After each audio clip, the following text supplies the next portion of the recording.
तो हम इस वीडियो में जानेंगे रामकृष्ण मिशन, उसके इतिहास, उसके उद्देश्य और विशेषता और महत्व के बारे में। ठीक है, तो इसके बारे में कुछ प्रश्न भी पूछे जाते हैं। तो सबसे पहले रामकृष्ण मिशन के हम बारे में पूरा डिटेल को हम लोग समझते हैं। तो देखिए, रामकृष्ण मिशन जो है ना, एक आध्यात्मिक और परोपकारी संगठन है जिसकी स्थापना किसने किया था?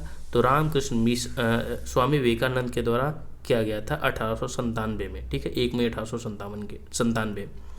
इसकी स्थापना उन्हीं के गुरु रामकृष्ण परमहंस के सम्मान में आध्यात्मिक और सामाजिक प्रयासों के माध्यम से मानवता की सेवा करने के लिए की गई थी। यानी इसे जो है आध्यात्मिक, ठीक है, आध्यात्मिक और सामाजिक प्रयासों के माध्यम से, ठीक है, आध्यात्मिक माध्यम से और सामाजिक प्रयास के द्वारा जो है मानवता की सेवा करने के लिए इसकी जो है इसे शुरू किया गया था रामकृष्ण मिशन को। ठीक है, और किनके याद में? तो रामकृष्ण परमहंस के सम्मान में इसकी जो है शुरू किया गया था स्वामी विवेकानंद के द्वारा 1897 में।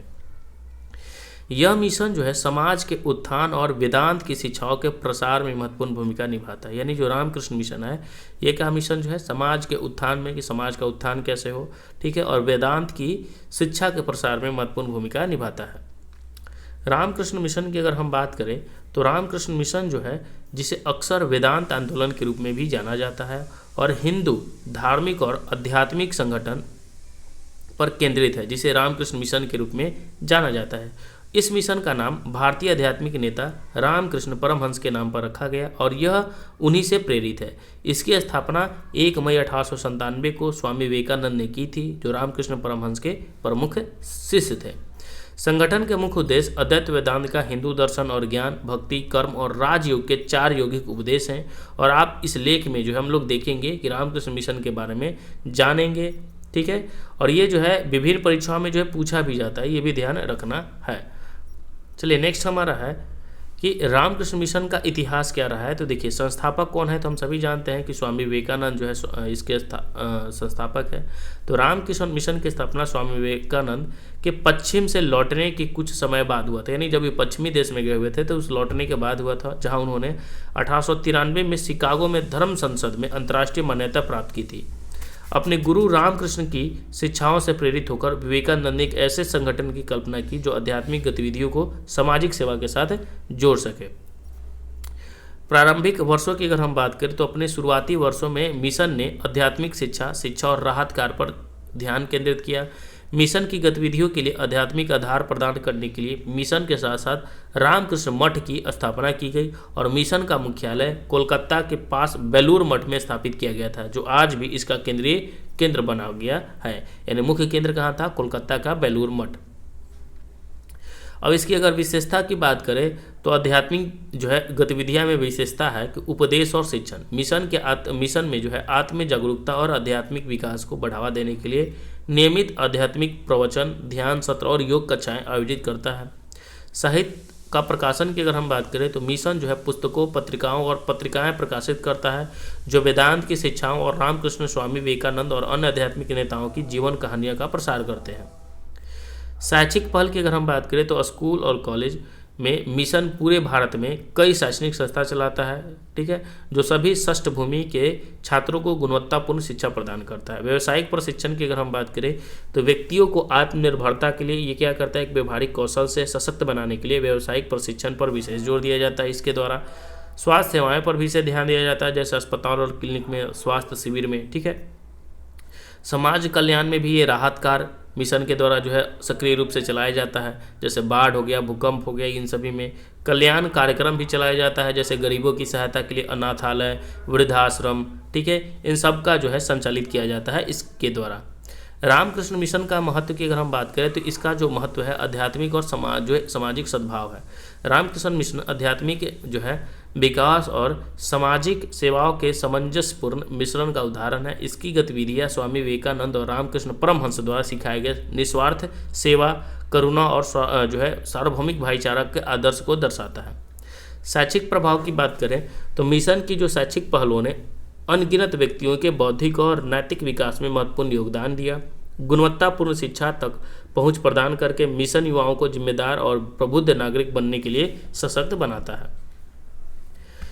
स्वास्थ्य और सेवा योगदान की बात करें तो अपनी व्यापक स्वास्थ्य सेवाएं के माध्यम से मिशन वंचित समुदायों की चिकित्सा संबंधित जरूरतों को पूरा करता है। समग्र स्वास्थ्य के प्रति इसकी प्रतिबद्धता यह सुनिश्चित करती है कि शारीरिक और सामाजिक स्वास्थ्य दोनों का पोषण हो।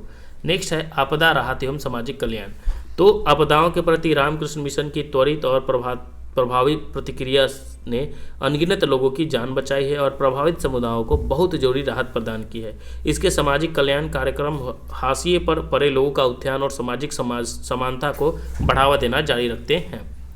रामकृष्ण मिशन और रामकृष्ण परमहंस की अगर हम बात करते हैं तो गरीब ब्राह्मण पुजारी गदाधर चट्टोपाध्याय बाद में रामकृष्ण परमहंस के नाम से प्रसिद्ध हुए और श्री रामकृष्ण का जन्म 18 फरवरी 1836 को बंगाली गांव कमारपुकुर में एक साधारण ब्राह्मण परिवार में हुआ था और उनके पिता जो थे खुदीराम चटर्जी बहुत ही धर्मपरायण और नैतिक रूप से ईमानदार व्यक्ति थे। उनकी मां चंद्रमणि देवी मजबूत महिला विशेषताओं का उदाहरण थी। शास्त्रों या दर्शन शास्त्र में उनकी आधिकारिक शिक्षा न के बराबर थी और उन्होंने केवल स्कूल की पहली कक्षा ही पूरी की। रामकृष्ण दक्षिणेश्वर काली मंदिर के पुजारी थे। उन्होंने आम लोगों और भिक्षुओं का एक बड़ा समूह आकर्षित किया। हिंदू महाकाव्यों को समझकर, विद्वानों से उन्हें सुनकर और उनकी व्याख्या करके, भारत के महान आध्यात्मिक सिद्धांतों का अनुकरण करके और सबसे महत्वपूर्ण बात, लोगों और चीज़ों का अध्ययन करने के लिए सीधे प्रकृति में जाकर उन्होंने खुद को गहराई से शिक्षित किया था। रामकृष्ण परमहंस की बात करें तो इनकी पत्नी और आध्यात्मिक साथी शारदा देवी थी और रामकृष्ण परमहंस के सबसे समर्पित शिष्य जो थे वो नरेंद्रनाथ दत्त थे, जिन्हें बाद में स्वामी विवेकानंद के नाम से जाना गया। ठीक है, तो स्वामी विवेकानंद का नाम ही था नरेंद्रनाथ दत्त। इन्होंने ही रामकृष्ण की शिक्षाओं को दुनिया भर में विशेष रूप से अमेरिका और यूरोप में प्रसारित किया और 1886 में क्रिसमस की पूर्व संध्या पर रामकृष्ण के निधन के बाद युवा अनुयायियों ने अनौपचारिक मठवासी प्रतिज्ञा भी ली।